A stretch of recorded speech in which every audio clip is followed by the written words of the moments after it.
Je pense que la culture verticale, c'est l'avenir. Vu comme on voit comment va le monde, comment va l'agriculture, je pense que maximiser l'espace et les ressources, c'est ultra important. Les micro-pousses en font partie. Maintenant, en culture verticale, on peut faire plein de choses. Nous, on fait des micro-pousses, mais c'est le plus simple et puis le plus rapide. On a aussi tout l'aspect réinsertion dans le monde du travail, dans l'économie libre. Et pour ça, on a 3 secteurs. On a le restaurant du port, le restaurant de l'Aigle Noir et on a Pousse en l'air. Alors, certes, on a fait la HEG, mais on s'est rendu compte avec Léandre qu'on n'était pas fait pour la prospection. C'est vraiment notre gros point faible. C'est un métier, franchement c'est un métier. Et on n'est pas bon dans la prospection pour trouver des nouveaux clients, etc. Enfin on s'est rendu compte de ça. Salut Julien. Salut. Ça fait plaisir de te recevoir sur notre podcast. Je me permets peut-être pour commencer de te présenter en 2 mots. Julien Bourquenoux, alors coordinateur en indoor farming et cofondateur de Pousse en l'air, une entreprise située à Givisiez. Spécialisé dans la culture de micro-pousses. Alors, on y reviendra sur ce qu'est un micro-pousse. Jeune entreprise fondée en 2022 avec un associé, Léandre Scarnat. Léandre Scarnat. Vous avez su transformer une idée innovante en une entreprise à la fois durable, sociale et solidaire, ce qui est relativement rare aujourd'hui, et aussi en partenariat avec la Fondation Saint-Louis. Oui. Donc ça aussi, on y reviendra. Est-ce que, pour te présenter, j'oublie quelque chose d'important ? Non, je crois que tout est dit, il me semble. Sinon, on le développera plus tard. Trop bien, parfait. Pour commencer, peut-être, j'aimerais bien un petit peu parler de de Pousse en l'air et aussi peut-être du parcours entrepreneurial. Qu'est-ce qui t'a poussé ou qu'est-ce qui vous a poussé à lancer cette aventure Pousse en l'air et peut-être aussi en 2 mots expliquer quand même à ceux qui nous écoutent ce qu'est Pousse en l'air. À Pousse en l'air, à la base, en fait, moi, je faisais partie de la Fondation Saint-Louis, dans l'équipe de la communication de la Fondation Saint-Louis. Ouais. Et un jour, il y a le fils de la DRH de Saint-Louis qui, en fait, revenait du Danemark. Il a fait son travail de master et de bachelor là-bas sur la culture verticale parce que dans les pays nordiques, ils sont extrêmement développés là-dedans, dans ce domaine-là. Avancé. Et en fait, il est venu vers le directeur de la Fondation Saint-Louis en disant que lui, il aimerait bien avoir une culture verticale dans les différents restaurants que la Fondation Saint-Louis possède.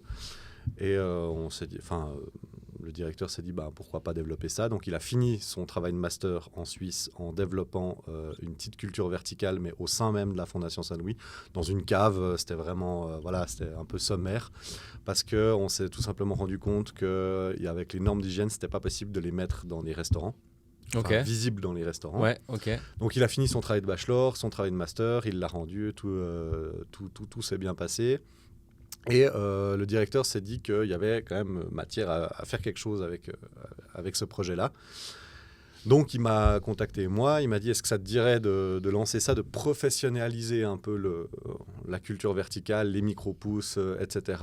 De vraiment lancer une sorte de mini start-up dans l'entreprise. » Trop bien. Alors, j'ai accepté sous une condition, c'est que je ne sois pas seul, parce que je bosse mieux à 2. Et j'ai tout de suite pensé à Léandre parce qu'en fait, on a fait la Haute École de Gestion de Fribourg ensemble. Okay. On a fait tous nos projets ensemble, toutes nos présentations, on les a faites ensemble. On collabore bien ensemble. Et lui, il finissait son travail de master en fait, à l'Université de Fribourg. Du coup, je l'ai invité à boire un verre et puis on a dit, je lui ai proposé de m'aider à lancer ça. Ouais. Donc, on a commencé à 30% au sein de la Fondation Saint-Louis, donc dans ce que lui, il avait monté, ce que l'ingénieur avait monté. Ouais. On a commencé comme ça, et puis on a commencé à 30%, et ensuite on a augmenté petit à petit le pourcentage jusqu'à arriver à 100% maintenant, et dans des nouveaux locaux. Voilà. En 2 ans. En 2 ans, c'est exactement. Belle évolution. Ouais. Donc juste quand même pour expliquer quand même l'agriculture verticale, même si le mot parle de lui-même. Et donc sur votre réseau, on voit il y a des étagères avec des lignées de jeunes pousses qui poussent. Donc c'est vraiment aussi peut-être juste pour expliquer quand même ce qu'est l'agriculture verticale, la différence aussi avec l'agriculture traditionnelle. En fait, l'agriculture verticale, elle se passe le plus souvent en tout cas en intérieur déjà, donc c'est pas à l'extérieur. Et puis comme son nom l'indique, on minimise la place contrairement aux champs qui sont juste sur des parcelles énormes. Nous, on a une grosse parcelle, mais tout dans les étages. Ouais. La grosse difficulté de l'agriculture verticale, c'est comment arroser toutes les plantes et avec le moins de coûts possible et voilà, en étant le plus respectueux de l'environnement possible. Ouais. Donc il y a ça aussi. C'est qu'en fait, nous, on a construit donc des étagères, on va les appeler comme ça, des grosses étagères et avec des tables à marée, ce qu'on appelle des tables à marée, qui permettent à l'eau de ruisseler en fait, sur tout l'étage. Ensuite, comment on fait passer d'un étage 1 à l'étage 2, par exemple, on a simplement juste un petit tuyau qui déplace jusqu'à l'étage 2 et qui descend sur tous les étages jusqu'à arriver dans une cuve finale. Donc toute l'eau ruisselle, elle arrive dans une cuve. Et une fois dans la cuve, il y a une pompe qui remonte l'eau jusque tout en haut et le cycle recommence. Donc c'est vraiment un peu comme le même système d'une fontaine, simplement. Donc on peut dire que c'est un circuit fermé. C'est un circuit fermé comme une fontaine, exactement. Okay, Donc ça nous permet d'économiser jusqu'à 70% d'eau par rapport à une agriculture conventionnelle, on va dire. Magnifique. Dans un champ. Étant donné que l'eau n'est pas absorbée par la terre et qu'elle est récupérée, voilà, on peut faire un cycle quasi infini. C'est pas tout à fait infini parce qu'il faut quand même remplir les cuves de temps en temps, étant donné que la plante va quand même pomper de l'eau. Mais on peut durer un bon moment comme ça. Ouais. Ok. Trop bien. Donc, toi et ton associé, ça a été, juste pour parler un petit peu du côté, on lance son entreprise, vous êtes quand même parti de rien, de zéro. Hein. Ouais. Ça a été quand même des longues discussions ou ça a été non, on se lance, on verra bien. Je sais pas si les pousses à la base c'était votre passion, mais voilà. Pas du tout. Moi, avant que il s'appelle Luca, donc de Grignotti, je vais le nommer carrément parce que ce sera plus simple. Luca de Grignotti qui a fait son travail de master là-dessus nous a expliqué comment ça fonctionnait parce que lui ne pouvait pas continuer le projet, il avait d'autres choses en tête, donc c'est nous qui avons repris, mais pas qu'on dise qu'on lui a volé le projet donc mais non, avant lui jamais j'ai entendu non seulement le nom de micro-pousse et encore moins de culture verticale, j'en avais aucune idée de rien. Donc on est vraiment parti de zéro. Nous on est des économistes à la base, on n'est pas des agriculteurs ni des ingénieurs. Donc, on est vraiment parti de zéro. Quoi. Ouais, ça justement, c'est, je trouve hyper intéressant. Je reviens à la présentation où je disais, donc c'est quand même un projet, je vais venir là, un projet qui se veut non seulement durable, social et solidaire, mais aussi rentable. Donc c'est quand même une preuve, pouce en l'air, qu'on peut allier... rentabilité avec... Pour l'instant, non. D'accord, ok. Ouais, pour l'instant, on n'est absolument pas rentable. Ouais, on a eu de la chance, en fait, de faire partie de l'enceinte de la Fondation Saint-Louis, du groupe de la Fondation Saint-Louis, qui, lui, nous a donné de l'argent, en fait, nous a donné l'argent pour pouvoir développer le truc. Et on fait partie intégrante de la Fondation Saint-Louis. Ouais. On n'est pas encore, en tout cas, une entreprise externe. On fait vraiment partie de la Fondation. Donc, on a tous les projets et tout ce qui est, par exemple, secrétariat salarial, RH, etc., qui sont comptabilité, qui sont gérés par la Fondation Saint-Louis. Ouais, ok. Et puis, moi, ce qui m'a... j'ai quand même quelques questions qui me sont venues par rapport à ces pousses. Peut-être déjà au niveau du produit en lui-même. J'ai été assez surpris de voir qu'il y avait des pousses saveur moutarde et des pousses saveur... j'arrivais pas bien à comprendre comment ça pouvait fonctionner, qu'on pouvait avoir des pousses à autant de goûts différents. Comment ça marche, ça, concrètement? Vous les faites pousser avec justement ces saveurs différentes ou, En fait, on achète simplement des graines qu'on met sur un substrat qui, chez nous, est à base de chanvre. Et on mouille le substrat. Ensuite, on sème la graine sur le substrat. On mouille la graine encore par-dessus pour bien l'arroser. Ensuite, elle va quelques jours à l'ombre. Donc, en fait, sous les étagères, il y a d'autres étagères. En fait, sous l'étagère principale, il y a d'autres étagères où, en fait, on met à l'ombre le substrat pour artificiellement, comment dire, quand on sème dans un champ, par exemple, la graine, elle va sous terre. Là, c'est vraiment pour imiter ça artificiellement, ou imiter l'ombre de la terre artificiellement. On les met vraiment avec un cache et on les met dans l'étage avec un cache. Donc, c'est pour imiter l'intérieur de la terre Et ensuite, une fois que la graine elle a germé, on la met simplement à la lumière pour que la photosynthèse puisse s'accomplir correctement sous des lumières LED. Donc de nouveau, c'est tout artificiel. Ok. Et sans pesticides, sans rien, on n'a que de l'eau et du chanvre. Et ça permet de faire pousser une graine germée qui ensuite va devenir une micro-pousse. Parce que ça, les gens ont tendance à confondre la graine germée et la micro-pousse. La micro-pousse, c'est vraiment le stade supérieur. Le stade un tout petit peu au-dessus. Ouais.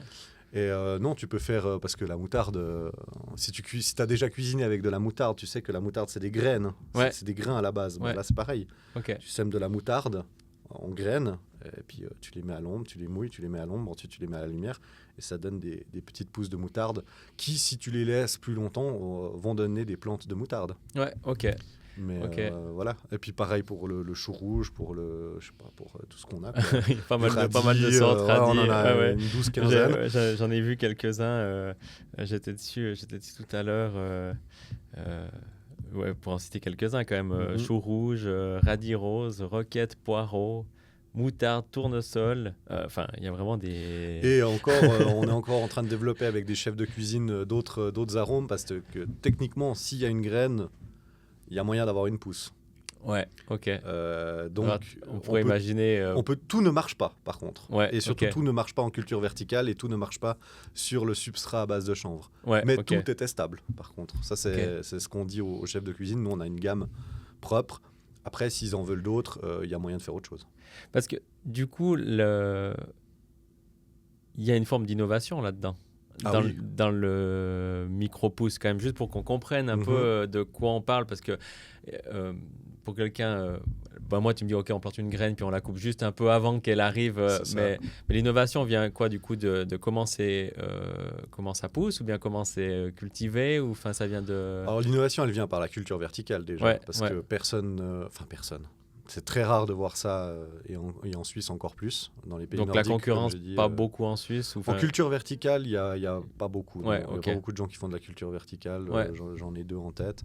Mais sinon, culture verticale propre, il n'y en a pas beaucoup. Des micro-pousses, il y en a déjà un peu plus, mais ce n'est pas de la culture verticale.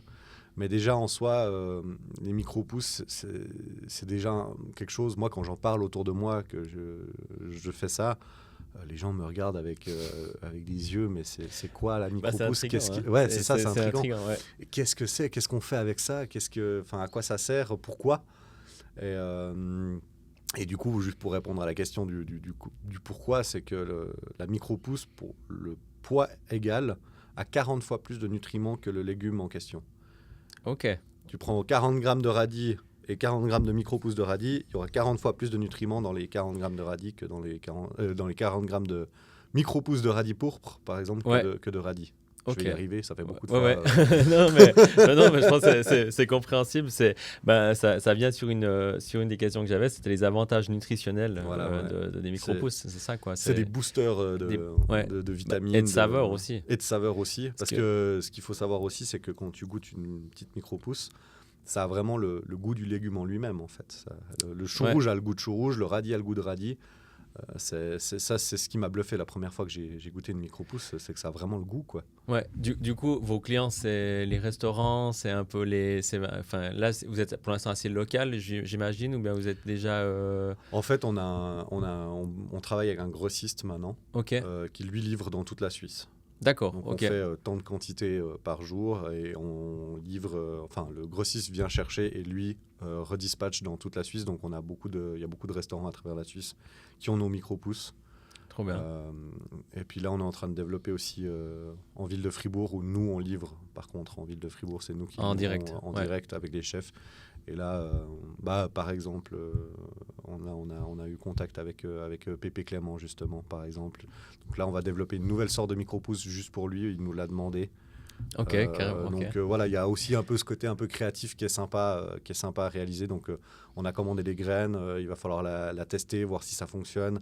Et on fait ça avec aussi d'autres chefs, mais là c'était pour citer Pépé Clément, parce que tout le monde voit un peu plus ou moins qui c'est, je pense. C'est intéressant, mais j'aime bien l'idée de se dire, ok, si s'il y a une graine et si ça pousse, on peut tenter l'expérience. Il y a un côté un peu expérimental. Hein. Il y a totalement un côté expérimental. Ouais. D'ailleurs, il a fallu beaucoup d'expérimentation avant d'arriver là où on est. Ok, intéressant. Le substrat à base de chanvre, nous on a testé on a testé la terre, mais bon, la terre trop salissant, fallait nettoyer. Puis en plus, ça bouche les canalisations au bout d'un moment parce que faut évidemment tout nettoyer. Enfin, c'était trop contraignant la terre. Ensuite, on a testé de la perlite, ça marchait pas, ça jouait pas. Puis ensuite, on a vu ce substrat à base de chanvre. Mais des substrats à base de chanvre, il y en a autant que d'humains sur Terre. Donc, qu'est-ce qu'on fait Est-ce qu'on prend l'épais? Est-ce qu'on prend le moins épais? Est-ce qu'on prend le plus dense, le moins dense? Il y a autant de sortes. Donc, on a fait, une vingtaine de tests avec des tapis différents. Et finalement, on a trouvé celui qui nous correspondait. Et on n'utilise que celui-là. Et ça marche plutôt... Ça marche plutôt bien dans tous, ouais. Je me rends pas compte. On parle de quoi comme volume de quantité de micro-pousses que vous faites, je sais pas, par mois, par semaine? Par jour, on fait environ 3 kilos, je crois, par jour. Ouais, ok. Je réfléchis, 3 kilos, je crois, je dirais 3 ou 4 kilos, ça dépend un par peu jour. du jour. Par jour. Ah ouais, Après, on parle en termes de kilos, mais nous, on a différentes gammes aussi. Hein. On a celle qu'on coupe, c'est au kilo, au gramme plutôt. Ok. Ça, c'est celle qu'on coupe, mais il y a aussi possibilité, ça, ce que les chefs aiment bien d'ailleurs, c'est qu'on a encore le substrat à base de chanvre et la pousse, et lui, il peut couper, le chef peut couper à la grandeur quand ça lui va. Et quand ça lui va. Ah, donc vous livrez presque Donc on livre vraiment des petits cartonnets. Ok. Des petits cartonnets avec le chanvre qui est encore dedans, qui est encore mouillé. Et ça pousse encore dans son restaurant ça peut pousser. Après, s'il met au frigo, ça pousse plus, ça stocke la production. Ouais. Mais s'il le met pas au frigo, qu'il le met sur une source de lumière et qu'il l'humidifie, il peut même faire des saladines avec, s'il veut. Ça continue de pousser. Excellent. Mais ouais, les chefs aiment bien ça parce qu'on a eu la réflexion que justement, ils aiment bien pouvoir avoir la grandeur qu'ils veulent. Par exemple, si tu as un petit apéro avec une petite cuillère, si ta pousse elle dépasse la cuillère, ça fait pas joli. Ouais, il faut la couper pile poil à la grandeur. Et c'est beaucoup plus pour les restos gastro, on est d'accord. Ouais. Mais c'est vrai que les chefs, ils aiment bien ça en tout cas. Excellent. Ouais, mais ça c'est un sacré plus quand tu imagines faire pousser ta pousse. C'est trop bien. Ok. Du coup, peut-être, j'aimerais bien... Alors, il y a 2 termes que j'aimerais aborder, que je ne sais pas trop de quoi il s'agit, mais c'est l'hydroponie et l'aquaponie. Alors, l'hydroponie, qui est une culture spécifique avec le sable et des billes d'argile. Et c'est quoi la différence entre hydroponie et aquaponie? Alors, l'hydroponie, c'est ce qu'on fait nous. Nous, on fait de l'hydroponie. Ok. L'hydroponie, donc comme je l'ai expliqué, c'est quand ça passe dans les étages, exact. le substrat se gorge d'eau qui permet aux racines de se développer et à la pousse de pousser. Ouais. Ça, c'est l'hydroponie comme nous on l'utilise dans une cuve qui remonte, etc., comme je l'ai expliqué. L'aquaponie, on rajoute une contrainte supplémentaire, c'est qu'il y a des poissons dans la cuve. D'accord. Donc on utilise des poissons. Ça, ce sera vraiment le stade ultime. Et puis je me suis pas encore trop renseigné là-dessus, mais c'est un truc qu'on aimerait bien faire. Puis je dis des poissons, mais il y a des crustacés aussi. On peut mettre des escargots de mer. On peut mettre un peu tout ce qu'on veut. Peut-être pas tout ce qu'on veut parce que non, ça reste des animaux, mais voilà, il y a des poissons qui en fait donnent des nutriments à l'eau, une sorte d'engrais naturel, parce qu'on donne à manger aux poissons. Les poissons font caca. Le caca sert d'engrais pour faire augmenter la culture. Et puis après, on peut aussi faire plein de choses avec des poissons. Je crois que j'avais déjà vu ça à Fribourg il me semble au Neighbor Hub, ils avaient fait ça. Neighbor Hub, il y avait eu au Neighbor Hub, ils avaient fait ça. Installation après, ça donne... déjà, l'hydroponie demande beaucoup de contraintes d'hygiène. Énormément de contraintes d'hygiène. Et si tu as encore l'aquaponie, donc avec les poissons, il y a le service vétérinaire qui vient évidemment contrôler. C'est encore d'autres normes. Pour l'instant, on n'est pas prêt à faire ça. Mais c'est dans la tête. Pipeline. Ok, trop bien. Au niveau, du coup, on parle d'agriculture quand même, agriculture, qu'elle soit verticale ou horizontale. Aujourd'hui, comme tu disais avant, vous n'êtes pas encore... financièrement, il faut encore donner un coup supplémentaire. On en parlait avant en off. Est-ce qu'aujourd'hui, on peut se passer de gros acteurs comme les géants Orange, Coop et Migros qu'on a en Suisse, ou est-ce que justement on peut avec juste un catalogue de restaurants fidèles, avoir une société qui tourne bien. Est-ce que tu as un avis là-dessus sur...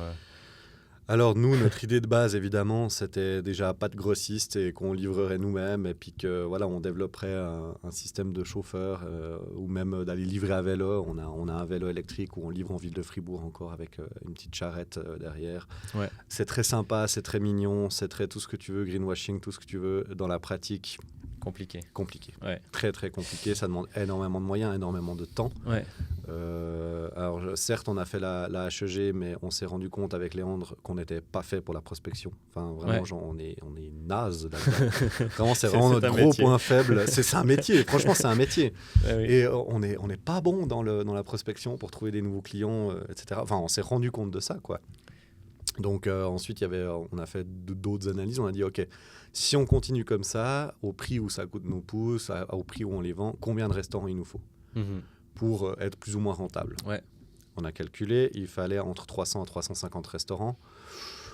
En un an, on en avait péniblement 10, et encore qui ne nous prennent pas tout le temps, etc. Il faut aller livrer, ça te prend 3 heures, et encore qu'en ville de Fribourg. Bon, qu'est-ce qu'on fait maintenant ? 350, on se rend compte. Soit on engageait quelqu'un pour faire de la prospection à notre place aussi, mais de nouveau, ça veut dire que c'est des frais supplémentaires, des coûts, etc. Ouais. Donc, on a dit que, en tout cas en attendant mieux peut-être, on allait se tourner vers le grossiste. Heureusement, on en avait un qui était vraiment coopératif, parce que c'est celui qui livre dans tous les restaurants de la fondation, donc il avait tout intérêt aussi à travailler avec nous. Donc, on a mis ça en place chez lui. Il nous en prend déjà quelques-uns. On a pu augmenter la production grâce à lui. Maintenant, pareil, ça suffit toujours pas. Alors, c'est la solution de facilité, on va dire, dans le sens où nous, on prépare tous les jours le même colis, les mêmes trucs. Lui, il vient chercher tous les jours plus ou moins à la même heure. Et voilà, ça part chez lui. Puis après, il y a une forme de routine qui se met en place. Et puis, une sorte de routine. Après, évidemment, on les vend beaucoup moins cher que ce que nous, on les vendait, mais en beaucoup plus grosse quantité. Donc, les économies d'échelle font que c'est quand même vachement plus avantageux. Ok. Et est-ce que ça aide aussi à quand même... augmenter la notoriété de la marque, et aussi à donner une visibilité qui est aussi autre. Enfin, nous, on a chaque fois notre petit logo sur le packaging. Donc, tous les chefs ont pu voir notre logo, en tout cas, qui ont utilisé nos pousses. Après, pour revenir sur Migros et Coop, pareil, on s'était dit, non, on va dans des épiceries bio. Pareil, on a essayé 3-4 épiceries à Fribourg. Mais voilà, si c'est pour aller amener 2 barquettes de pousses... nouveau. Entre le déplacement, entre le... j'ai fait le calcul, tu démarres la voiture, tu es déjà perdant. Donc, voilà. Maintenant, on peut être tout beau, tout joli, tout ce qu'on veut avec ces épiceries bio, ils sont très sympas. Ma foi, ça permet pas de manger à la fin du mois, quoi. Il faut aussi, de le prendre comme étant peut-être un complément, mais effectivement, il faut être réaliste. C'est ça, il faut être réaliste, tu peux pas faire que ça. Donc maintenant, on est en train de démarcher justement Migros, en tout cas Migros, parce que notre principal concurrent, il est chez Coop. Donc nous, on s'est dit qu'on allait chez Migros. Voilà. Et en plus, on avait un contact chez Migros. Donc maintenant, on a pris contact avec eux, on verra comment ça se trouve, ça aboutira pas. Et voilà, c'est pas grave. Mais bon, hyper intéressant, je trouve, d'avoir de se rendre compte aussi que faut être réaliste au bout d'un moment. Tu as un business à faire tourner. Il y a effectivement toute une dimension qui est formidable dans votre projet. Et je trouve que on y reviendra après aussi sur l'impact social et humain que vous amenez. Mais effectivement, dans l'économie dans laquelle on est,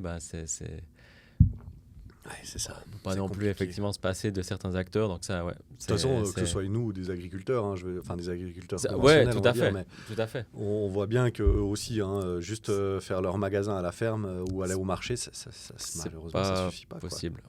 Après, Migros, c'est vraiment des gros, et puis ils prennent une marge de fou, et puis c'est eux qui te dictent les prix, ils te disent tu dois le vendre à tel prix, et puis t'as pas le choix. C'est marrant parce que peu importe le secteur, c'est quelque chose qui se répète beaucoup. On discutait autant avec quelqu'un d'autre sur l'immobilier. On disait, sans les grosses plateformes aujourd'hui qui appartiennent tous au même groupe, ils ne pourraient plus vendre leur appartement. C'est ça. Nous, graphistes communication, sans les Américains qui ont développé les suites Adobe et tout ça, ils dictent leur prix comme ils veulent. Et puis du jour au lendemain, on n'a plus d'outils. En fait, peu importe les industries, c'est des choses qui sont assez similaires un peu partout, quoi. C'est ça. Chaque industrie a son propre... qui est voilà, Ça, son propre levier, ouais. qui est obligé de suivre les règles, quoi. Je voulais aussi quand même faire le lien avec la Fondation Saint-Louis, alors, qui est très connue à Fribourg, mais quand même juste pour rappeler, hein, qui est une entreprise sociale et solidaire qui accompagne et favorise l'autonomie et la réinsertion des personnes présentant des difficultés psychiques et ou sociales. Donc, Pouce en l'air, la société que vous avez co-créée ensemble avec ton associé, donc vous êtes liés directement à cette fondation. Est-ce que, j'aimerais bien aller sur cet aspect justement social. Peut-être pour commencer, est-ce que tu peux me donner m'expliquer déjà le lien que vous avez avec la fondation, puis m'expliquer des exemples concrets en fait de ces intégrations dans votre projet. Alors le lien avec la fondation, c'est qu'on appartient à la Fondation Saint-Louis, donc c'est plus qu'un lien, c'est vraiment on fait partie de la Fondation Saint-Louis intégrante. Ouais. Et là actuellement on a 2 bénéficiaires de la Fondation Saint-Louis avec nous. Ce sont des gens qui ont... Nous, le truc, c'est qu'on a les pénaux, en fait, ceux qui sont pénalement répréhensibles. On en a 2 qui sont pénalement répréhensibles, donc j'ai évidemment pas le droit de citer le nom, pas le droit de citer ce qu'ils ont fait, ce qui limite pas mal ce que je vais dire. Pas de souci, pas de souci.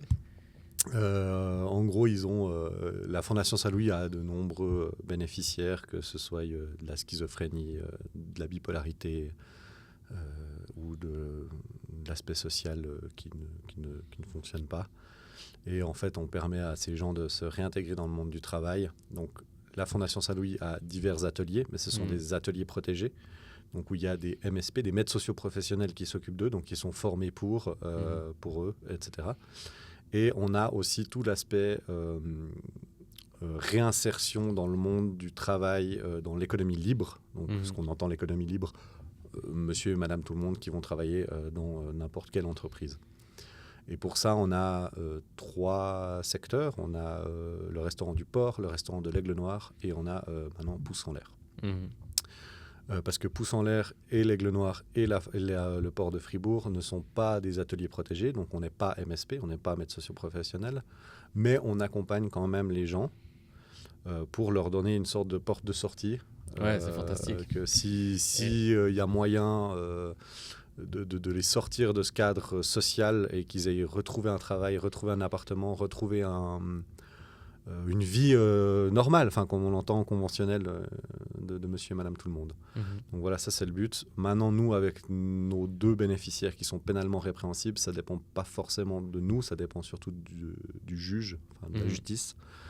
Donc voilà, ils ont fait des choses dans leur vie qui font qu'ils sont là où ils en sont. Mais ça ne veut pas dire qu'ils ne peuvent pas sortir.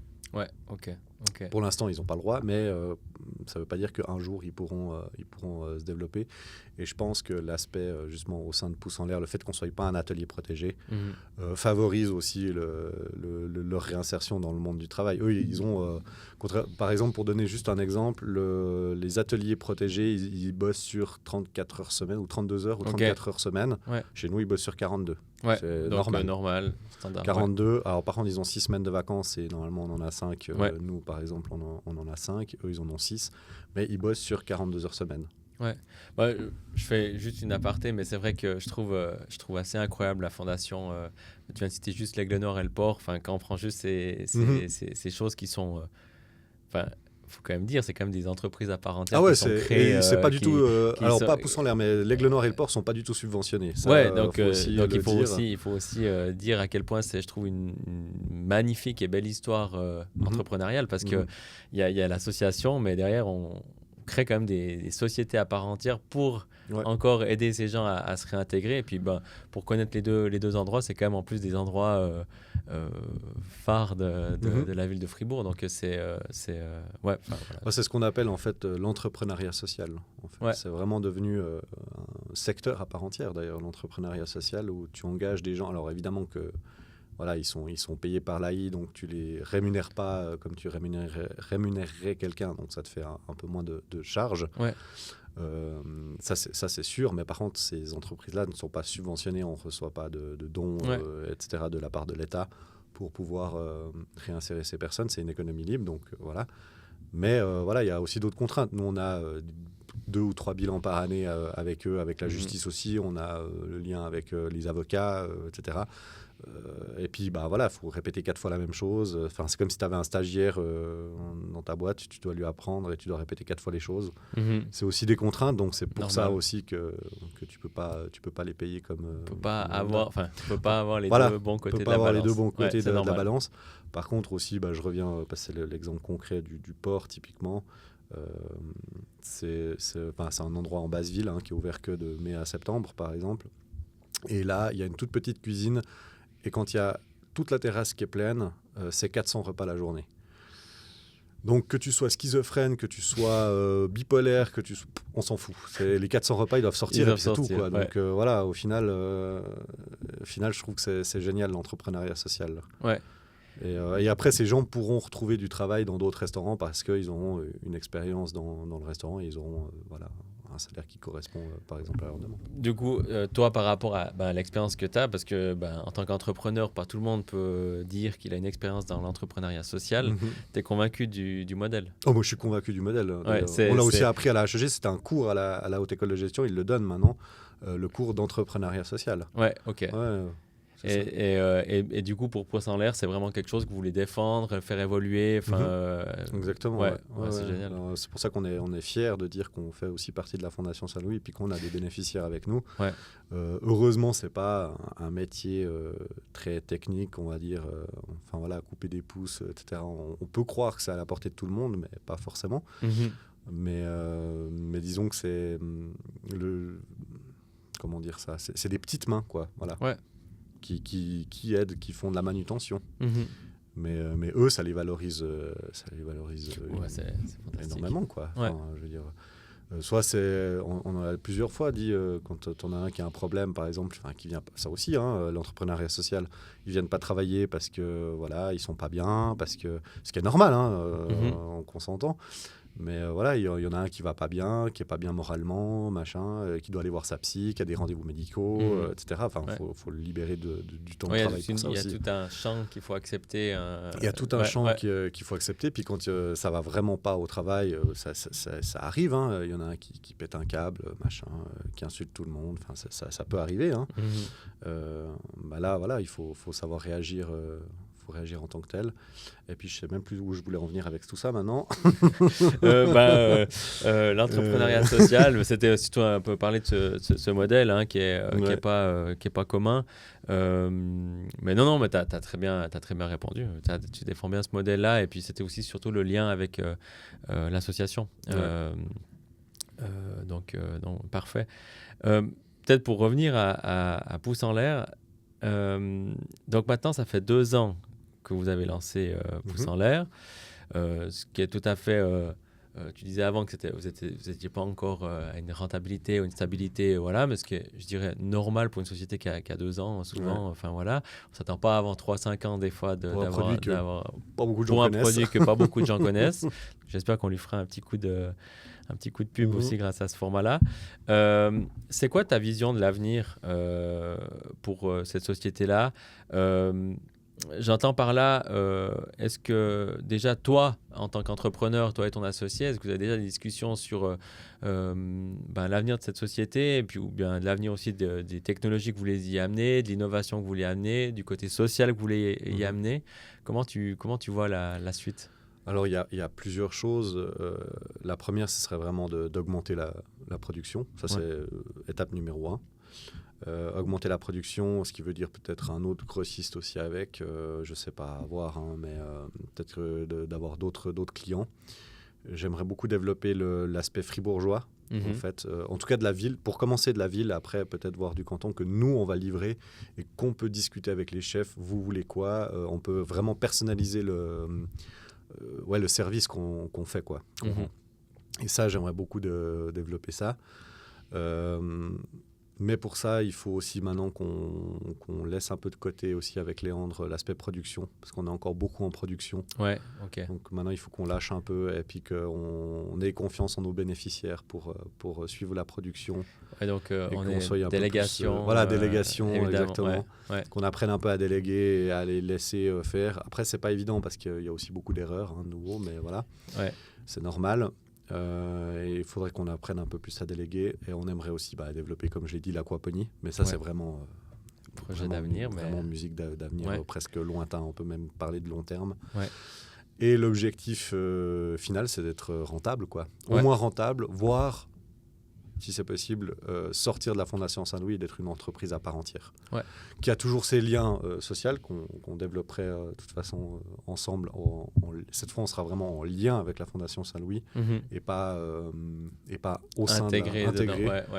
Mais ça, c'est vraiment aussi... faut voir à quel point c'est possible. Je me rends pas compte, mais il y a des exemples à l'étranger ou comme ça de sociétés similaires qui fonctionnent. Ou aussi, est-ce que l'agriculture verticale, au final, ça a été créé parce que c'est un modèle économique plus rentable ou juste parce que c'est une question de place ou juste parce que c'est une question de... Est-ce qu'il y a des contraintes quand même liées à votre activité ou Il y a une énorme contrainte qui empêche beaucoup de gens de se lancer dans ce projet-là. C'est la contrainte on était à 2 doigts d'abandonner et de laisser tomber parce que c'était trop contraint. Il y avait trop de contraintes. C'est l'hygiène. Ok. L'hygiène, on doit faire analyser toutes les pousses chaque année. Ça coûte 1 bras et demi. Ok. Pour pas être vulgaire. Et selon moi, c'est disproportionné. Alors, heureusement, en Suisse, il y a des normes d'hygiène et je suis OK avec ça, il n'y a pas de souci. Selon moi, pour les micro-pousses, ils exagèrent. On a de l'eau et du chanvre. Voilà. C'est de l'eau en circuit qui est tout le temps en train de... Il n'y a pas d'eau stagnante, il n'y a rien. Alors, certes, c'est fermé, mais on a une circulation d'air aussi qui est faite avec un extracteur. Enfin, vraiment, tout est fait en sorte qu'il n'y ait pas de bactéries. Et qu'on fasse des tests, c'est normal. Mais là, on a des tests, en gros, on doit évidemment tester pour les Escherichia coli, staphylocoque et toutes ces maladies-là. Mais il y en a un où il n'y a que les micro-pousses, à ma connaissance, je ne sais pas si quelqu'un d'autre a fait ça. Ça s'appelle les chigatoxines, les steaks, qui doivent être analysés. Et on doit analyser ça. Et ça coûte 250 francs par micro-pousse. Par année. Ok.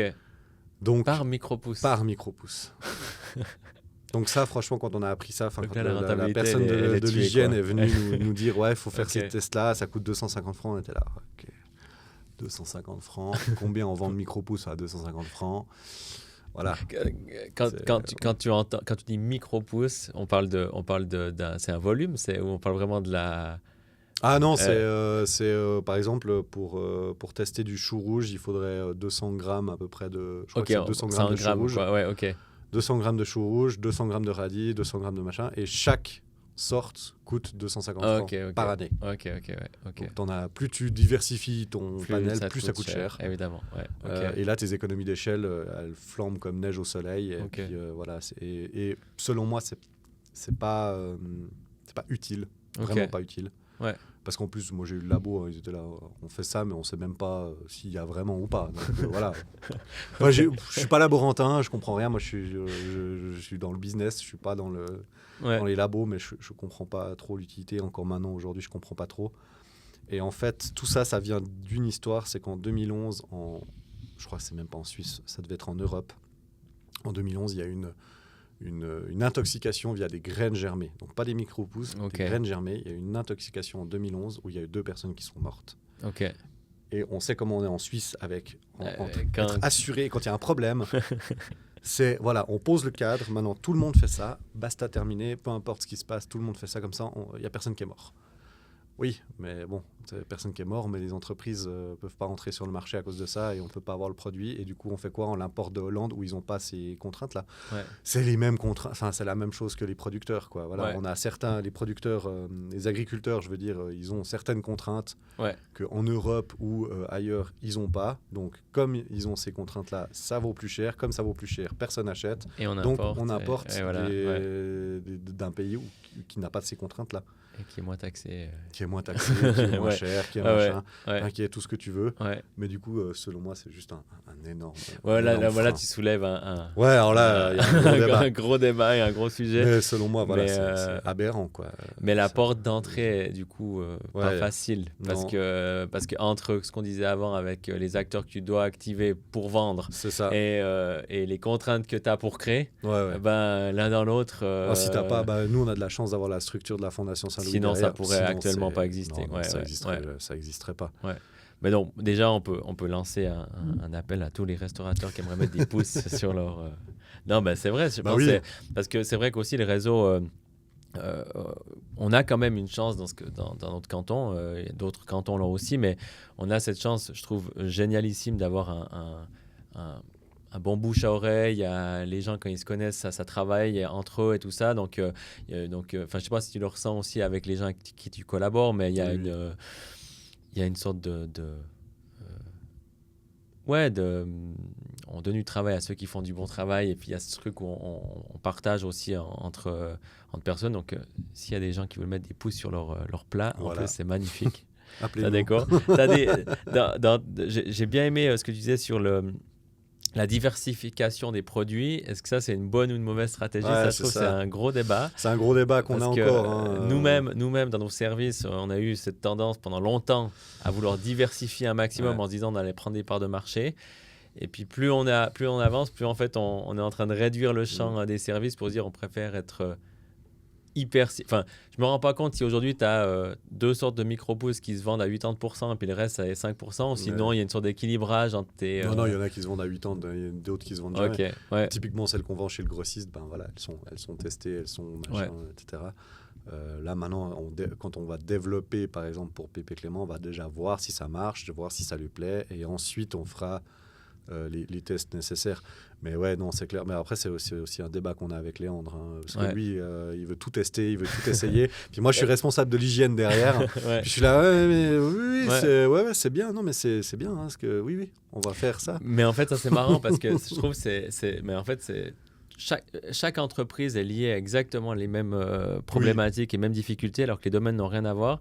Je connais pas ton associé, mais je pense être aussi comme ça. C'est que le fait de tester, il y a un côté un peu aventure, il y a un côté un peu créatif en fait. qui est extraordinaire. Mais de l'autre penchant, il faut accepter que chaque fois que tu testes quelque chose, tu augmentes des problématiques que tu n'avais pas forcément avant. Ouais, c'est exactement ou ça. alors des frais, ou alors des... et je trouve que l'équilibre entre, OK, est-ce que je veux plus de problèmes, mais être créatif, des fois, je trouve que c'est contre-intuitif de se dire, je vais faire mieux avec moins que je vais faire plus, mais peut-être que je vais perdre parce que je présume que toutes vos plantes, toutes vos pousses, il y a quand même des petites spécificités selon des fois la graine ou je pense qu'il y a des petites choses à ajuster ou des choses qui changent. Non, peu importe la méthode, c'est toujours la même chose. Non. Alors, chaque arôme a ses spécificités. Voilà. Chaque arôme, il y a peut-être, je sais pas, 4 jours d'ombre, 3 jours de lumière, 9 jours d'ombre, 3 jours de lumière. Donc la recette elle est change différente à chaque fois. Ouais.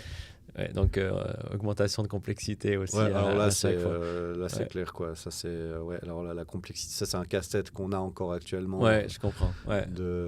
Ok, lui, il veut 3 il veut 3 petits pois, 2 barquettes de radis et puis 2 barquettes de poireaux. Ouais.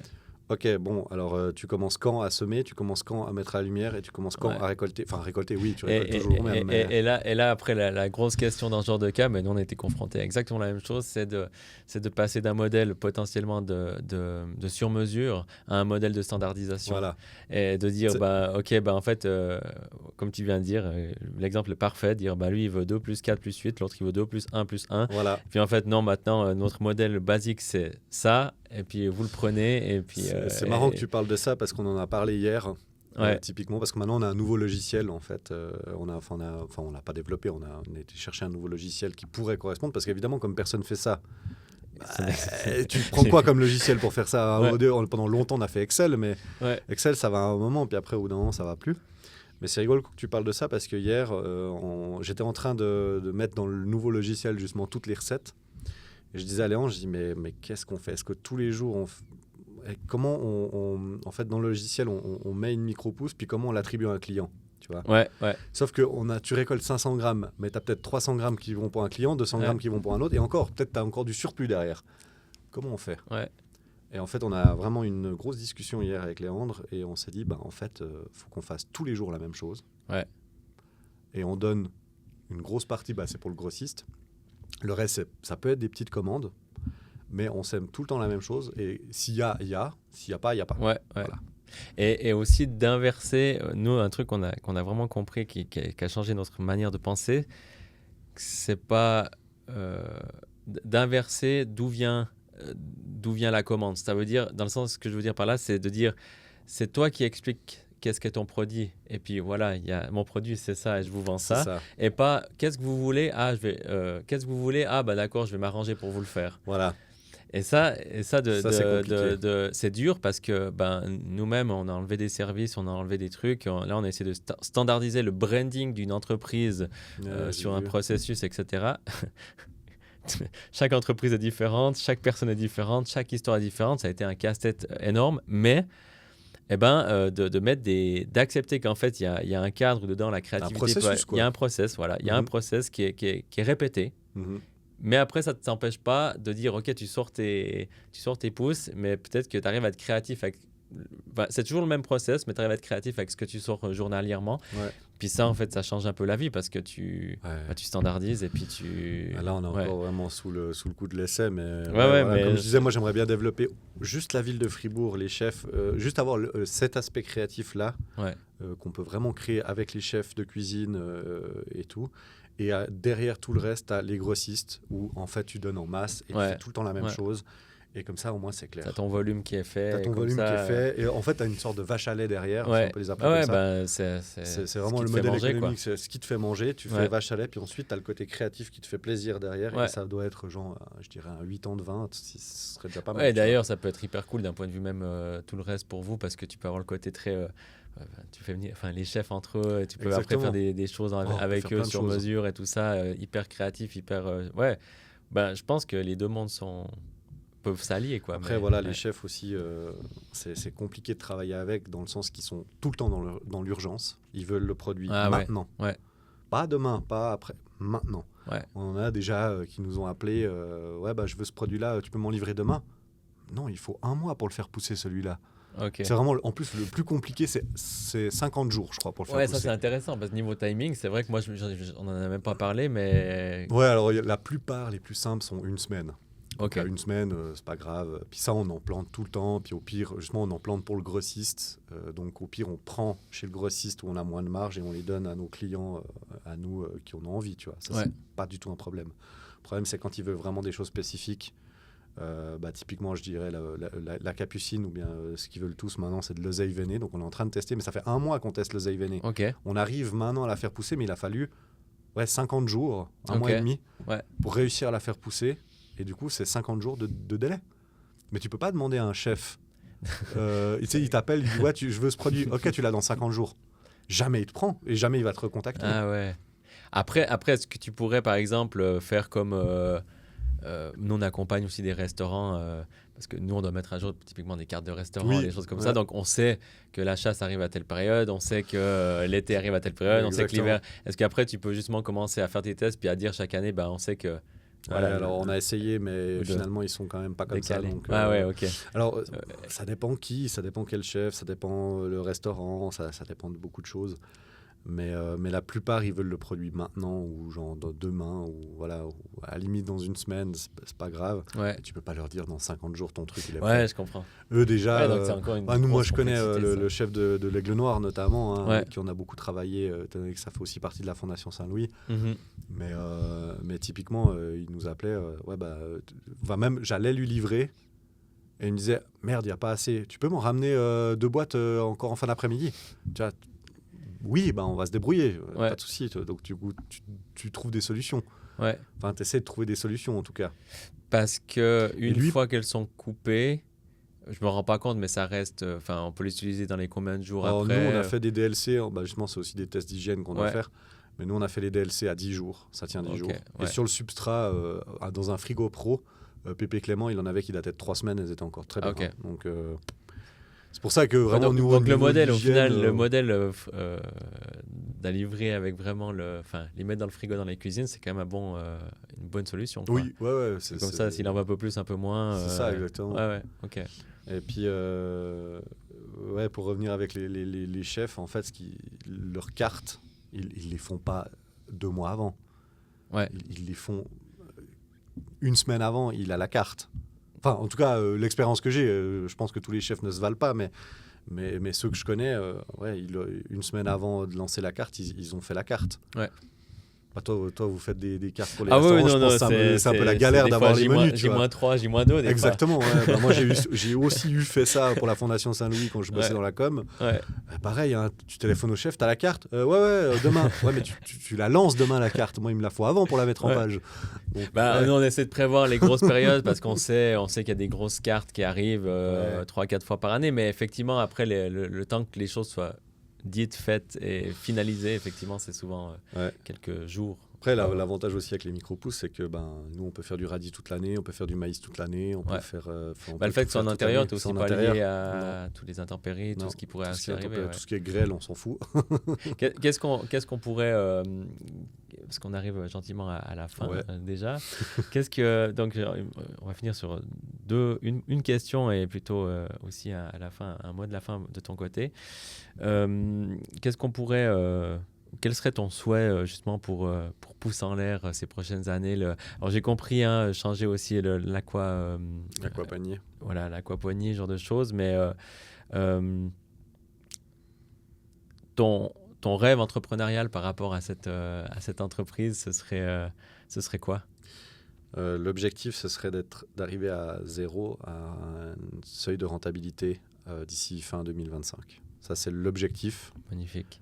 Est-ce qu'on y arrivera, est-ce qu'on n'y arrivera pas, je ne sais pas. On n'est même pas encore en 2025. Ouais. Mais c'est l'objectif. Ouais. Donc voilà, ça, ce serait déjà un grand, grand pas. Trop bien.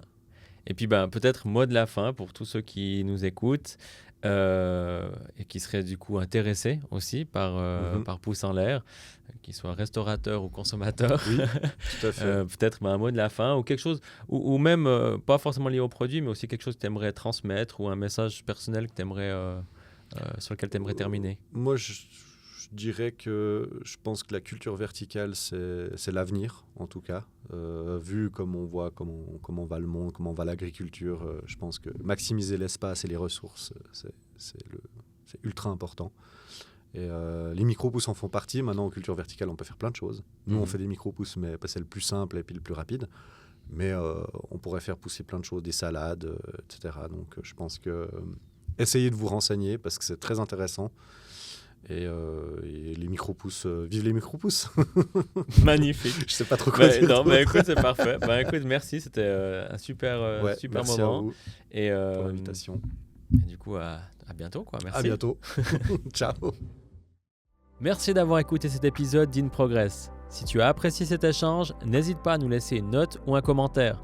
Cela aide énormément à faire découvrir le podcast à d'autres auditeurs et auditrices. Tu peux également suivre In Progress sur mes réseaux sociaux @MaximeGremaud où je partage encore plus de contenu pour t'inspirer et t'aider dans ton parcours entrepreneurial. Reste motivé, continue de progresser et on se retrouve très bientôt pour un nouvel épisode d'In Progress.